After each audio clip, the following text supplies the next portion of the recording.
Listen, the story I'm going to tell you now is not a story that I'm very proud of. It's a chapter in my life that I consider a turning point. I didn't really know it at that time, but God was going to meet me in a way that I was not expecting. Not with a handout, not with a blessing, but really with a very heavy heart check. He was going to search me and ask me a question that would change my life. At the time, I was 19 years old and my life wasn't looking too great at the time. I'm an adult. I'm living with my parents on the couch. I'm sleeping on the couch. I didn't have any money. My job was terrible. I didn't really have much direction. I knew I wanted to serve God. I was going to church. I was doing all that.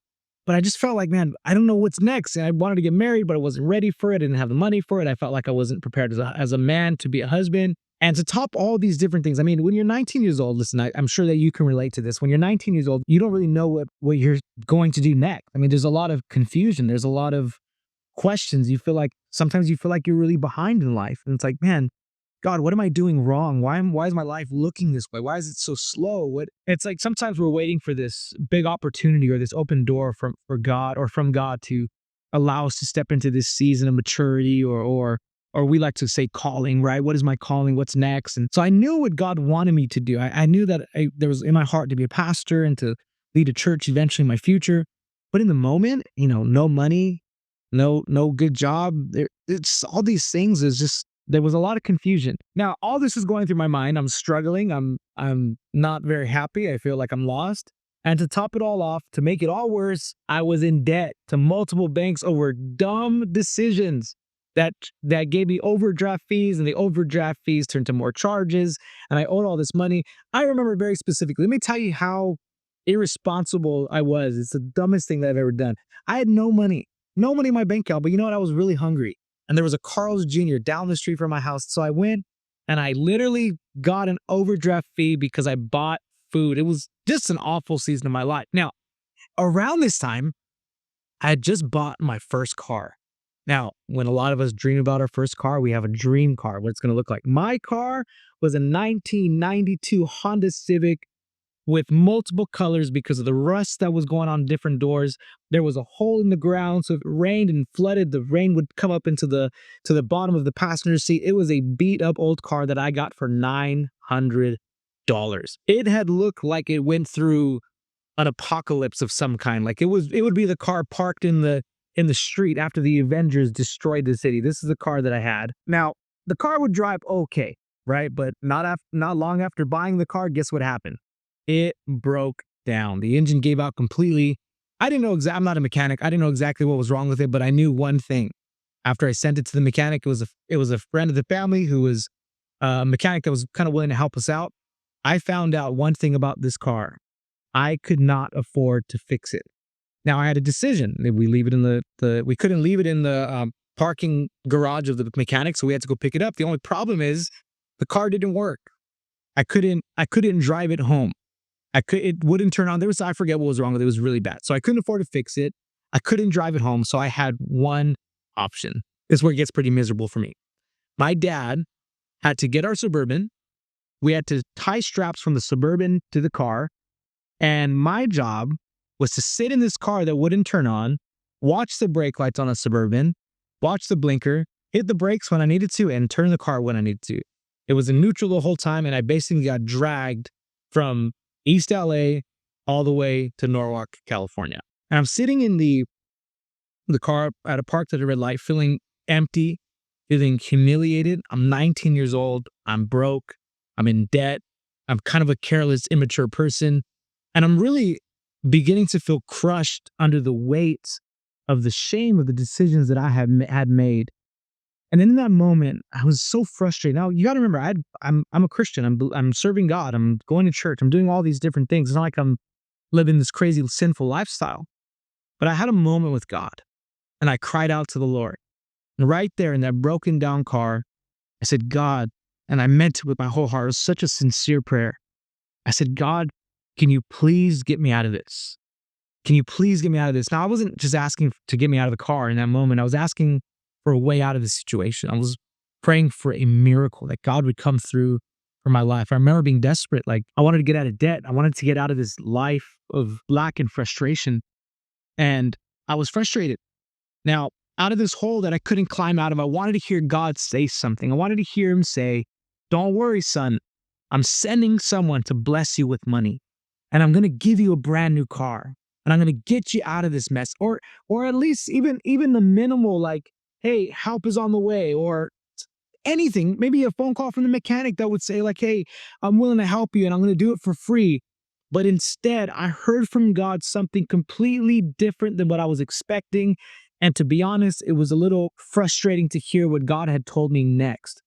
What he asked me changed my life forever. And when I say that, I'm not exaggerating. It wasn't what I wanted to hear, but it was exactly what I needed to hear in that moment. So you got to think of the context of the situation. Sitting in the broken down car, I have no money, I'm feeling lost in life. I'm asking God for help. I said, "Lord, would you please help me? Would you please bless my life? I need to get out of this." And here's what God tells me. He says, "Son, if I never bless you with anything else, will you still worship me? If I never get you out of this situation, will you still serve me? If you're stuck in this 1992 Honda Civic for the rest of your life, if you're living on your parents' couch till you're 45, will you still serve me?" Now, I was shocked by that question. It stopped me. I was almost frozen. He didn't answer what I wanted him to say. He didn't say what I wanted. His answer was, what if the car stayed broken down? What if the bank account stayed empty? What if I never got breakthrough? He's asking if I would still worship and serve him, even with a miserable life, even feeling lost, even feeling empty, feeling like I have nothing to offer. He's asking me, if he never blessed me again, would I still worship him? Would I still serve him? And in that moment, I realized that God wasn't testing my situation or trying to get me out of that.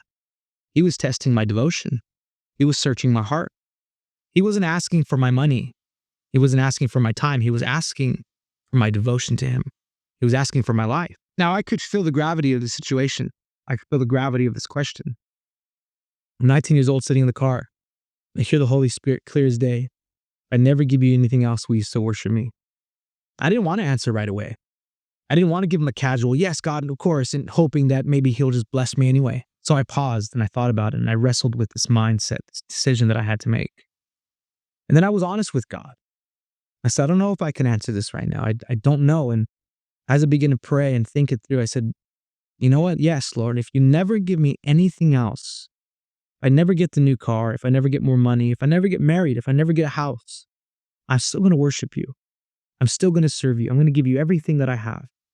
And that day, in a broken car, being towed through the city, I made the most genuine commitment to God I've ever made in my life. Now, here's the truth. God didn't bless me right away.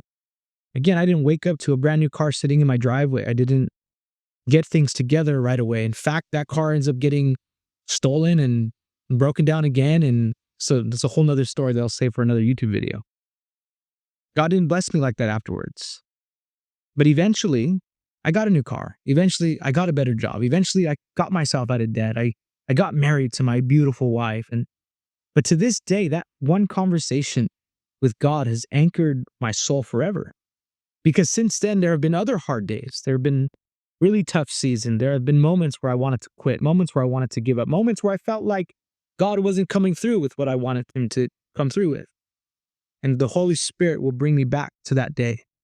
And he'll remind me, "You remember, you promised me that if I never gave you anything else, you'd still serve me." And when I remember that, and I can't help but keep my commitment to God. Lord, even if I don't want to, even if I'm miserable, even if I'm broke, even if I don't have the house or the car, I'll never leave you because I committed my life to you and you've committed to me too. So here's my question to you. Why do you worship? What would it take for you to stop worshiping God? If God never blessed you again, if he never gave you exactly what you wanted, if he never blessed you with the car and the money and the house, would you still serve him? If your prayers weren't answered the way that you hoped or in the timing that you hoped, would you still show up and worship God? If your faith is built on what God gives you, you'll walk away the moment that things don't go your way. But when your worship is built on who God is, nothing can shake you. I don't worship God because I've been blessed. I worship God because he's worthy. Whether I'm in overflow or overdraft, whether I'm being towed or being promoted, He is still God, and He's still worthy of my yes.